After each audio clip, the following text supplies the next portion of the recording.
Yeah, okay, since I have Destiny here, so lovely, like, I just want to criticize you for saying a bunch of things that are false and dishonest. One example is, I don't know if this is, like, you still haven't read this, even though you talked about it in two massive debates, but the idea that the UN report and the Great March of Return didn't do an IHL analysis is totally bogus. They did both IHL and police. As Wait, you read why the do you think report, that IHL wouldn't apply to policing stuff? they analyze it both as an armed conflict, dopey, and as I can find you the direct quote if you want to like do your debate approach. But Okay, I'll read the direct quote. So this is from the advanced thing for the UN report that you were referencing earlier. F, legal assessment of the demonstrations. In the Commission's view, the demonstrations were civilian in nature, had clearly stated political aims, and, despite some acts of significant violence, did not constitute combat or a military campaign. Thus, the legal framework applicable to policing the protests was that of law enforcement based in international human rights law. This assessment did not change following the Commission's investigation into the demonstrators' affiliation to or membership in organized armed groups. Do you admit that you were wrong? No, I don't, because they analyzed both for comprehensiveness' sake. Their view was it's just it's a police issue, but they also analyzed it in terms of IHL. They talked about the law of distinction. They analyzed it in terms of the law of armed conflict and found under the law of armed conflict only one of the people killed in the massacre was killed justifiably. That's because when you analyze it as a policing event. Destiny, stop being a charlatan. Read. Okay, you're right. I'm sorry. Let me read. Founded in the right to life, law enforcement rules based on international human rights law permits potentially lethal force by law enforcement agencies or security forces only in self-defense or for the defense of others when there is an imminent threat to life. That means that it was analyzed as a policing event, and the reason why they said all of the particular shootings were unjustified is because the police officers themselves weren't being threatened. But that's not analyzing it like an armed conflict when you've got a group of people trying to break your border. Can someone give me the link to the part we're looking at? Yeah, sure. Thank you. Jesse, you didn't read the report. You don't read. You embarrass yourself publicly. It's kind of sad. Can you respond to what I just read? My response is that their view, their assessment is that this was not an armed conflict. However, they applied the laws of armed conflict, assuming that this would be contested by Israel. Okay, can you read for me the report where they say that? Destiny, they do a distinction. I'm waiting for a quote. I'm waiting for a quote where you can read me that. God, you're such a fucking fraud. I don't have a quote. So to be clear, you called me a fraud. You claimed I read Wikipedia, and you claim that I don't read. And I gave you two statements out of the UN's advanced copy for the report of this that clearly disagreed with your position. Okay, $10,000 bet that they applied. I'm not posturing. I'm simply asking you to source me from within the document. Are you okay? They applied $10,000 bet that they applied the law of armed conflict as an analysis here. Can you just source me? Can you just source me from within either of these documents, either the full 250-page report or the 22-page advanced copy? I lent you both of those letterbox. No, that they didn't analyze this as a policing event. Okay, they analyzed this both. You deny that. You deny they analyzed it as both. I don't understand what you mean when you say they analyzed it as both. They applied the law of armed conflict and said, assuming this is, even though they don't think it is, assuming this was a war, how would there be war crimes here? Did they do that or no? Did they talk about war crimes? I think you can commit war crimes as a policing body.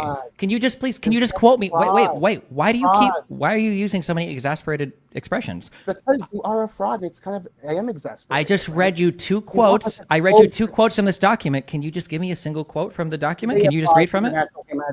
They applied international humanitarian law. Yes, that's part of what you would do with a policing event. Yes. No, it is not.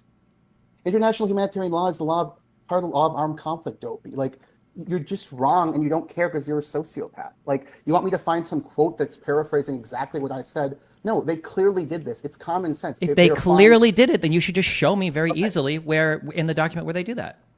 $10,000 bet that they did. No, I'm not going to posture with money. Just show me in the document where they do this. Sorry, before I bring in Avi, are you okay with Avi coming in? History, he says he can clear it up.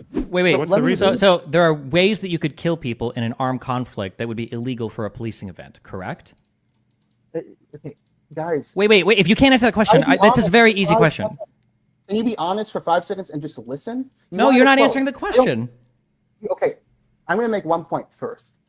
Do you understand? So first of all, just a general point. Do you understand that find a quote where this exact thing is stated? You can read a document without remembering, page 284 of this. So that's the first thing. No, wait. Okay, let me respond to that first point. No. Oh my God. It's a stupid, disingenuous tactic. No, I'm going to now read this. ISF conduct, this is a direct quote from page 1, the summary, so even Destiny presumably has read this, also violate international humanitarian law, which permits civilians to be targeted only when they directly participate in hostilities. They're talking about principle of distinction.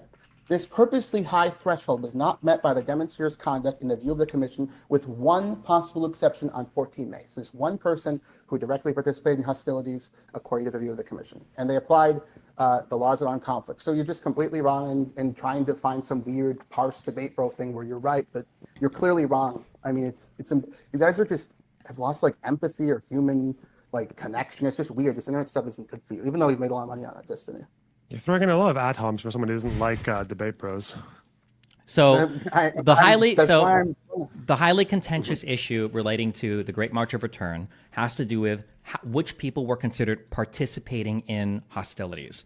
So I believe from the Israeli side, and I've seen legal scholars argue, that because the Great March of Return as a whole, the goal of the event was like militaristic in nature, and the events themselves contained elements of Hamas and other militaristic activities, that any civilian that was taking part in these demonstrations, especially approaching or attacking the border, would be considered as participating, being an active member in armed hostilities. Now, this UN report disagrees with that, and that's why they say that in their report that international humanitarian law was in effect and operated as lex specialis during active hostilities. So they only consider like the very particular instances of where things happen as part of active hostilities, and they didn't consider the event as a whole. Let's move away from abstractions and talk about what your lovely idea. Hold on, I'm so sorry. If you want to respond to my points, you can't just hand wave. When you say abstractions, I'm quoting and reading and speaking specifically about this event. No, I don't know why you mean. What part of what I just said? Wait. What part of what I just said was an abstraction?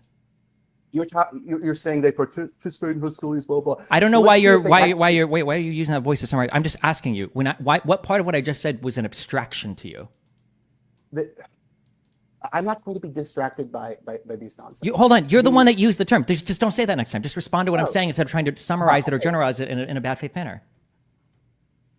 Okay, we're going to go through your other nonsense too later, but. So I'm going to give examples of people shot by the IDF with no prosecution, and you tell me whether you think they were cases where international humanitarian. Well, this is good. This is a really good tactic. He does this. He's going to read out like the name of someone and their age and that they were shot. Okay, sure. Yeah, go for it. Sure, go for it. Okay, go for it. Great. 24-year-old footballer took out his cell phone and began recording a video. Was 150 feet away from the fence. Shot. Is this justified? Another one. What is the wait? You're asking me a question. So for the first one, yeah. So for the first one, so first of all, having weapons isn't a necessary part of being a party to an armed conflict or actively participating in armed conflict. So the weapons part is not relevant. Number one. Number two, what is the range at which you're supposed to stay away from that fence before the signs warn you that you will be shot for violating the zone? You're now applying Israeli occupation policy. In confusing that with the laws of armed conflict, which is strange. But wait. So do you think that for they can disperse them, but they can't kill them? No. So what happens if the people walk up to the wall and start like cutting through? You're not allowed to ever shoot or kill those people ever? No, cutting through, you cannot kill them over that. No. Really? So if people were approaching any border to a country and the border says, do not cross here, here's the border, and a bunch of people ran through and they started to try to like break through the border, you're telling me the military of that country wouldn't have the right to shoot those people?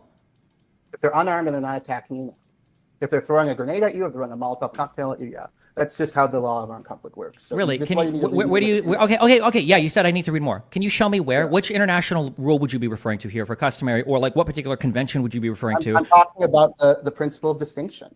You have to. What do you think the principle of distinction means? The principle of distinction refers to distinguishing between civilians and military forces. That's what that refers to. When you say military forces, what you're talking about are people you're talking about military forces that are parties to an armed conflict. Do you know that civilians can lose their civilian status by becoming parties to armed conflict? And one of the ways of doing that might be attacking a border? They didn't attack a border. This guy was standing there. You just said that if you ran up to a border and started cutting it with wire cutters, that you wouldn't be considered party to an armed conflict? Correct. No, that is not a party to an armed conflict. So, what is there anything that could make you? They killed a 14-year-old girl. I don't remember they killed. They shot a 14-year-old girl who cut the border fence. You think that was justified during IHL? I just want to get this. Yes, obviously and easily, of course. You're a lunatic. You're totally crazy. This is nuts. So, okay, I'm going to read more cases. I want to hear you justify it. It's kind of No, it seems like we don't even agree on the first one. So there's literally no point in going through. No, we're going to go through it. No, there's no point. You just said that a bunch of people can approach a border, try to cut through, and you wouldn't consider that like a part of like a conflict, or you wouldn't consider a nation that having the right to defend their borders like that. Yeah. No, it's a law enforcement issue, but even if they're civilians. How is it? It can't be a law enforcement issue. They're not the law enforcement body in the Gaza Strip. Hamas is. You're a lunatic. Okay, I'm going to read. Wait. What part of what I just said do you disagree with? You just called me a lunatic. How am I a lunatic? All of it. I'm going to read cases. I want you to tell me No, whether why do you keep? You can't just say a thing and skirt on. Data. Let's get data, not talk abstract. No, we're not talking Why do you keep saying abstractions? Because I want to talk about data. We're not talking about data. We're taking We're taking law and we're applying it to individual cases. So a 14-year-old girl can be killed for running up to the border fence and trying to cut through it. That's my understanding. Yes. You're telling me no, you can't be killed for trying to break through somebody's border? No, a 14-year-old girl trying to cut a border. Why do you say 14-year-old girl? Do you think if they were 20 years old, does that change it? If a 20-year-old was trying to cut through the border fence? No, it still wouldn't be justified, but that would be another consideration. It would be another consideration whether this person's a combatant or not, whether it's a 14-year-old girl. Yeah. Wait, why? Why? 14-year-old can't be a party to combat? 14-year-old girl, it's extremely unlikely. Well, hold on, no, wait. That's not what you just said. You just said so they can't be, or they're unlikely to be, or what? Do you think that 18 and older is the only party to a conflict? You can't be a soldier at 13, 14, 15? Changing the subject in these weird ways. I'm not changing the subject. I'm asking you a specific question. You just said 14-year-old girl, like a girl or a 14-year-old can't be a party to an armed conflict. Charlatan, low info, low empathy charlatan. Let's move on. Another case. Yusuf, 19-year-old journalist. No, I'm not moving on. We haven't agreed on the first one. You're bringing up irrelevancies. Okay. All right, I'm taking off. Loner, I don't think this guy has an education, by the way. I'm pretty sure he's like literally just fronts on it, but because this is a pretty funny dude. But he's quite knowledgeable. He doesn't have any like critical thinking skills. Quite knowledgeable on what? On what part? Okay, Destiny. I don't know. He's memorized a few things. He's memorized a couple things, but I appreciate that, Destiny. All right, bye. Remember to hit that like and subscribe, and don't forget the notification bell so that my videos show up right in your feed.